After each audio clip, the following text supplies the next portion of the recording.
Hello everyone. This lounge set, it reminds me of the early 2000s with the fold over pants. And I'm excited to sit down with you guys on this cozy fall day. Hi guys, so if you're new to my channel, my name is Sam and I'm pregnant with my second baby girl. 2 girls in the house, it's gonna be like a real girl gang. Anyway, I had mentioned in my finding out I'm pregnant video or my pregnancy announcement video, since I have insulin resistance PCOS, I do things a little different when I am trying to conceive. So I thought I would share that in this video.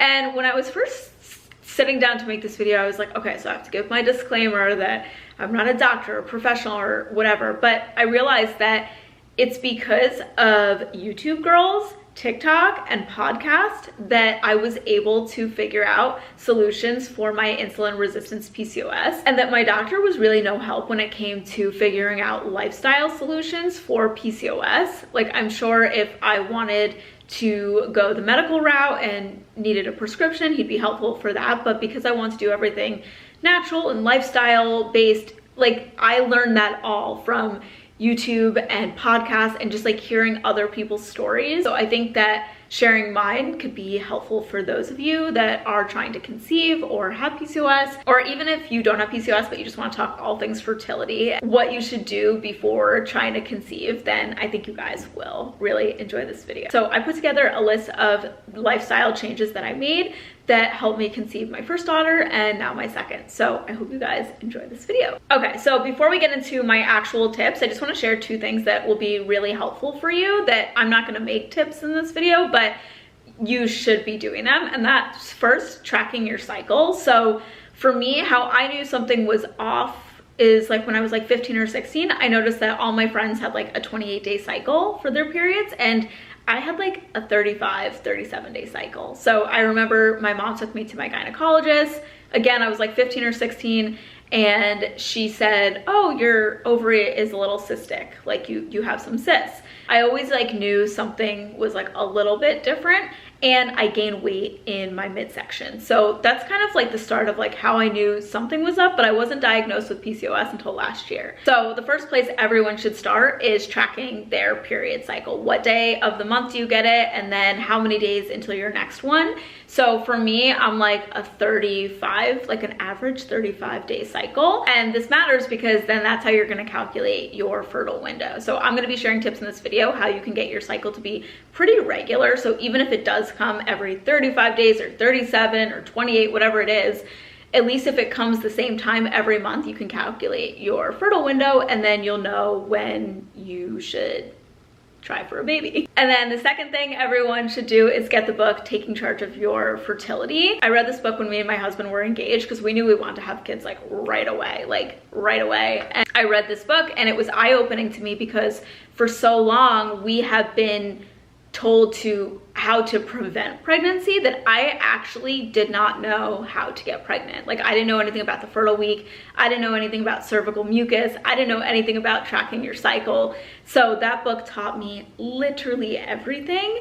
And then I was able to conceive my first daughter. Everything I mentioned in this video will be in my description box if it's like seeming like a lot of information, but those are the 2 places I would start. Okay, so since I have insulin resistance PCOS, what that means for me is that I can gain weight very easily in my midsection. My body doesn't really process insulin the way somebody without insulin resistance PCOS does. Again, it could lead to an irregular cycle. So some months I would have a 30-day cycle, and then some months I would have a 37-day cycle. And I was able to fix all of that with these tips. So the first is weightlifting.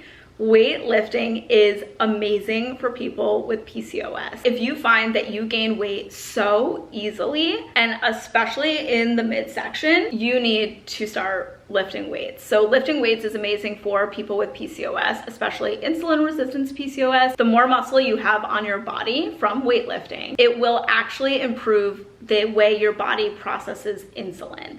And it will help with your blood sugar, it will help with your digestion, and it will help with your metabolism, even when you're just in resting mode. So the more muscle you have on your body, the more it will help with your insulin resistance. So that was the first thing that I did.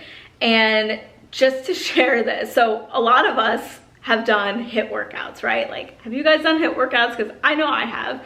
I've done classes, I've done personal training ones, like I've done so many HIIT workouts. High intensity workouts are not somebody with PCOS insulin resistance friendly, because they put stress on our body and they actually can make our insulin worse. So I remember I was working with this personal trainer in LA, and we started with weightlifting and I really liked it. And then she moved into more like HIIT workouts, and we were always doing HIIT. And I was working out with her like 5 days a week, some of it group training and then some of it personal training.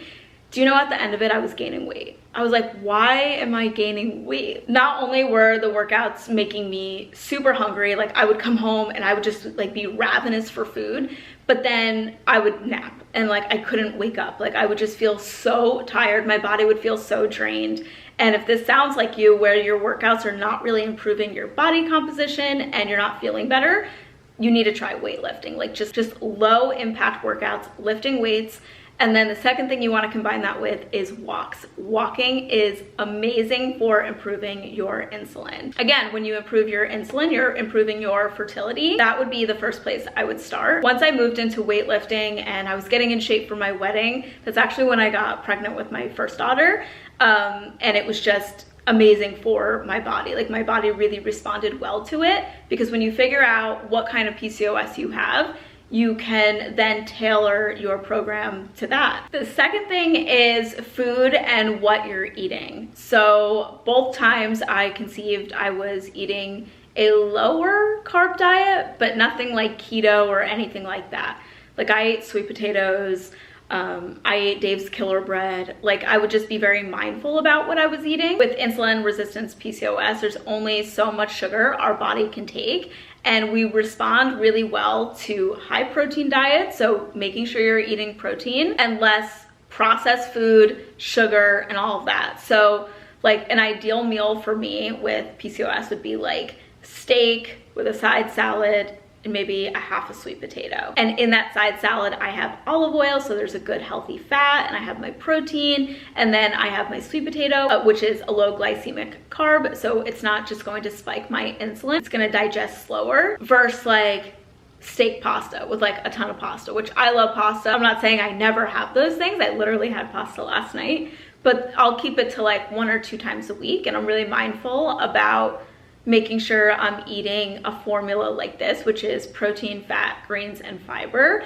And when you're eating those things, you will feel full and satisfied, that you won't want like, you know, a big piece of bread or pasta or things with no nutritional value. Like just try to think of it that way when you're shopping at the grocery store. Like, is this bringing some nutritional value to me or none at all? Again, it's not the keto diet, because you're gonna wanna have fruit. You're gonna wanna have those fibers and those vitamins and minerals and all of that to just be well-rounded and healthy. You just don't want your main food sources to be like bread, pasta, fiber crackers, like just stuff like you wanna focus on real, whole, healthy foods. And you wanna make sure you are hitting your protein goals in a day. So you wanna make sure you have protein on your plate. I also love doing smoothies, so I'll have the same kind of smoothie, like protein, fat, greens, and fiber. And I'm actually continuing that lifestyle while I'm pregnant. And I'm just like really mindful about what I'm eating that's like processed and not a whole food. So something I was reading about insulin resistance PCOS is that when you have a lot of sugar in your diet, it can really affect your fertility. It could affect your ovulation. I noticed that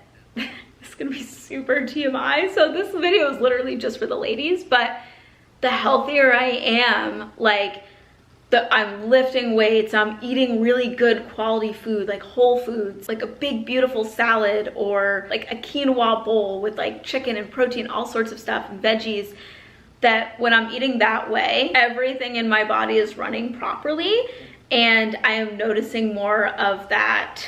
And again, this is gonna be so TMI. Egg white cervical mucus. That's actually how I got pregnant with my daughters, is checking cervical mucus. So you're gonna read that all in Taking Charge of Your Fertility about how to track cervical mucus. And if you're tracking that way, you won't even really need to buy ovulation strips. I have bought them, but I got pregnant from cervical mucus, like just checking it and seeing like, oh, I'm fertile right now.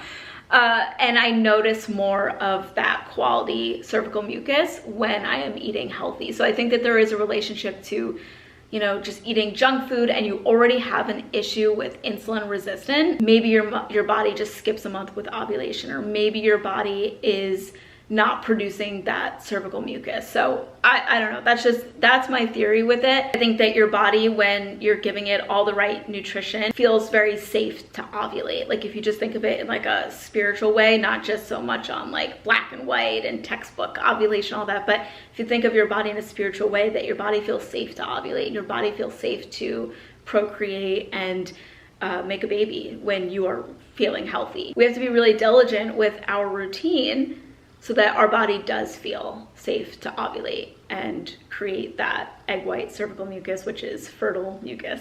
It's TMI, I know. I can't even say it without being like, what am I in high school? Number 3 is supplements. You don't want to skip this step. So for a lot of people, they're like, okay, food's number 1, working out's number 2, and then supplements are like a small part of it.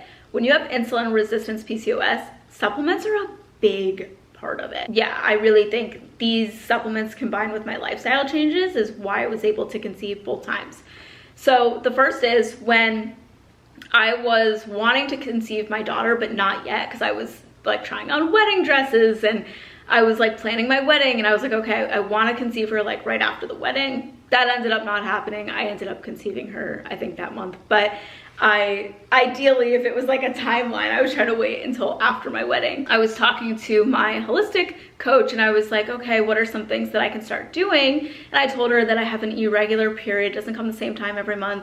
And she put me on maca. So she was like, it's very simple. You just add maca to your smoothies. And it made my period very regular, but I found something even better for PCOS, that when I started taking the supplement, my period came on the same day every single month. It was insane. And then I was pregnant, so who knows how long that would have gone. But this supplement is so amazing. Not only did it make my period extremely regular, it also helped me with weight loss. It changed the game for me, and I'm gonna go get it for you guys. Okay, so I have a few things to show you guys. The amazing supplement I want to tell you guys about, it's called Ovasitol.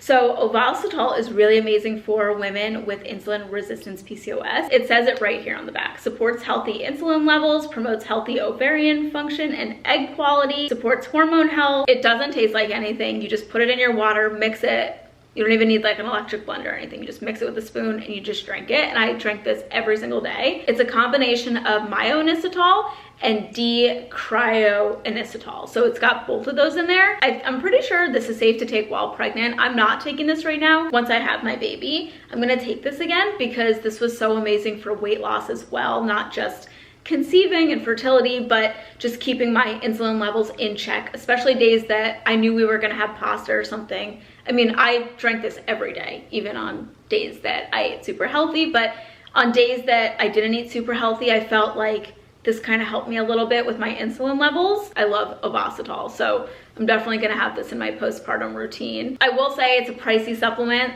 but it's worth it. Don't get a different brand, like literally get this brand. Like there's so many other brands that have myo-inositol or D-cryo, but this one combines both and it's amazing. Okay, and then the next supplement me and my husband both took, and my sister-in-law told me about it, CoQ10. This one is combined with omega, but you can get plain CoQ10 or one combined with omega. CoQ10 is one of the most studied supplements that can improve egg quality and sperm quality. So one of my friends is trying to conceive right now and I told her take CoQ10. I'll say I wasn't as consistent with this as I was with Ovasitol. Like I never missed a day. Even traveling, I got the little packets for it. So I was always consistent with Ovasitol, but my husband was really consistent with the CoQ10. And I was like weekly. I also read it's really great for your skin and just being more youthful. And that makes sense because if this preserves your egg quality and your fertility, then think what it does for your overall body. And then I know omega is really good for fertility. So yeah, when I saw that this one was combined with both, I was like, fine, that's easy enough for both of us. We do eat wild caught fish every single week. So I think we were getting our omegas in anyway, but as far as CoQ10, I believe like the highest source of CoQ10 is in like liver and stuff, and I don't eat a lot of liver, so my husband does. So his sperm quality is probably really good. But anyway, definitely look up CoQ10 and you can see all the studies. I know when I looked it up, I saw that even women going through IVF and fertility treatments were told to take CoQ10 to improve their egg quality. So yeah, I think that there must be something to it if doctors are recommending it, because usually doctors kind of steer away from supplements and are like, well, take this medicine or do this. I don't know how much a supplement can really help you, but if they're actually saying that a supplement can help you, then I feel like that's pretty important. And the last thing I want to talk about for conceiving with PCOS and just overall fertility and health is endocrine disruptors. So chemicals and things in our environment that actually disrupt our bodies. So think like fragrances, plastic, harmful chemicals like cleaning chemicals, detergent, all of those things. So in 2018, I made the decision to not have plastic bottles anymore. At this time, I was not thinking about conceiving or having kids or anything, but I just was reading up on how can I improve my health even more. And I read that plastic bottles are just so bad for you and that the plastic from the bottles getting into your body. So I switched to all Mountain Valley green bottles. You guys always see them in my videos. I just drank from glass, so it looks like this. Before that, I want to say 2016, I got into organic food, so food without pesticides, grass-fed meat, and wild-caught fish. And it was kind of this slow progression, especially then, because I feel like a lot of the information is out there now that yes, fruit and vegetables that aren't organic do contain pesticides, but back in 2016, people would look at you funny, like, why would you spend more on strawberries that are organic, than you would on conventional? And I remember me and my husband sometimes would get into an argument about it because we lived in LA and LA was already very expensive, and he was like, why do we have to spend so much at the grocery store? Like he was all about grass-fed meat, but organic or not organic fruit and vegetables was not like a priority to him. And then finally we moved to Santa Monica, and I really owe my life to living in Santa Monica because that's where I learned about so much. Like I was drinking raw milk in Santa Monica, and I mean now everyone talks about raw milk, but back then it was like hush hush, like don't tell anybody you're drinking raw milk. And we lived by this little Whole Foods in Santa Monica. It was like a very tiny one. It was like almost like a mom and pop store. And they used to have like random people come in and talk to you about like fruits and vegetables. And my husband pretty much became sold. And now he's even crazier than me sometimes about food quality. So that's kind of our story with moving from conventional food to organic, to switching from plastic bottles to glass bottles. These are just like little things that you can start to do. And now it's not such a little thing because now food is so expensive. Like it does make me really sad how much more eating healthy is and how much more it costs than back then. But yeah, I mean, it is something that plays a role in our fertility. So many people are struggling with fertility and conceiving, and we have to look at our environment and say, like, is there things in our environment causing this? So if there's anything we can do ourselves and take control, then I think that that can be really helpful. So those are like the first two things. And then the second thing is fragrance. Fragrance is really bad for fertility, not just for people with PCOS, but just all women.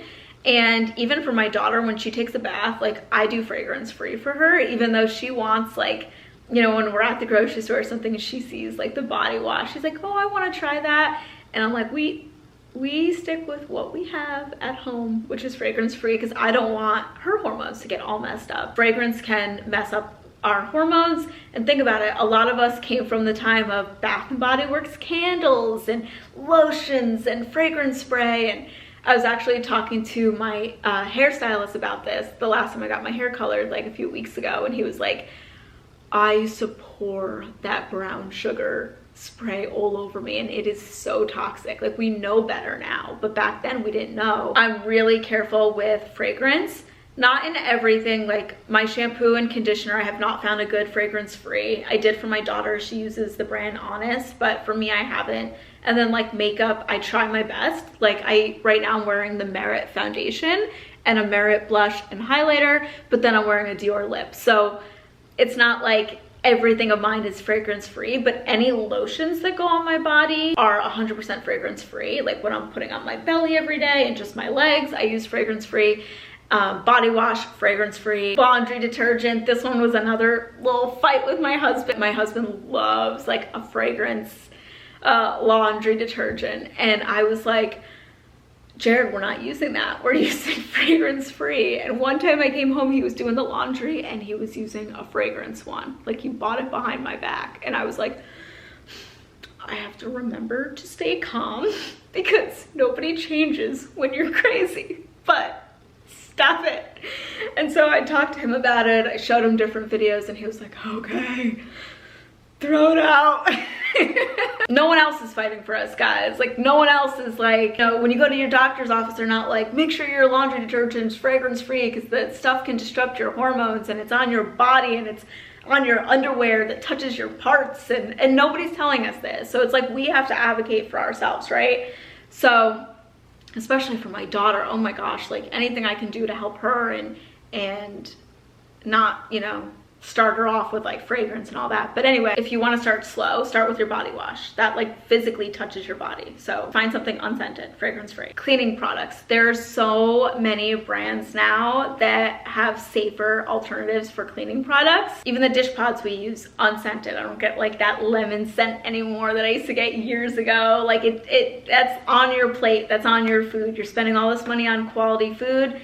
You don't need to have the dish pod residue on your plate. You could just like go around your house or just like look at the products you use. Like, can I skip perfume? Can I switch to an unscented body wash? Can I switch to an unscented body lotion? Or literally put coconut oil on your legs. I did that all summer. And you switch to glass bottles so you don't have extra plastic going into your body. Once you start going fragrance free, fragrance actually will start to bother you. Like I was picking my daughter up from preschool and this mom had so much perfume on and I was like, I can't breathe.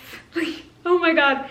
And in the past I would have been like, ooh, that smells nice. Like, what is that? But now that I don't have fragrance, I don't want to say zero because my shampoo and conditioner does and my detangler, still have not found a fragrance-free detangler, but it's significantly reducing it. And I also try to really think about, okay, what's the first most important thing? The first most important thing is what you're actually putting on your body and like soaping up at night in your shower. So body wash, like that's the first place to start. So thank you guys so much for watching today's video. One of my friends is actually a top fertility doctor and she said that she would come on my channel and just talk about all things fertility. And I was so happy to hear that because I feel like it's such a big topic now because so many people are in this position of wanting to start a family and conceive and want to know what their options are. So yeah, if you are interested in a video like that, then comment down below. I'm going to set up an actual date with her to like get her on the channel to talk about this.